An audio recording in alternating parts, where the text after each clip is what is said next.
Арыстан күшігін асыраған мысық.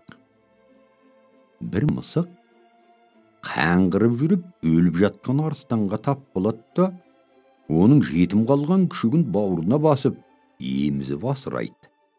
Арыстан өсіп, азулы аң болады. Өз тамағын өзі тауып жейтін халге жетеді. Бір күні ашыққан арыстан өзін асыраған мысықты жемек болады. Мысық оның бұл ойын сезіп, өрмелеп ағаш басына шығып кетеді. Сонда арыстан тұрып: "О, менің ақ сүтін емізген асыраушым, маған сен туған анамдай ыстықсың, бар ақылыңды үйреткенде ағашқа өрмелеуді неге үйретпегенсің?" дейді.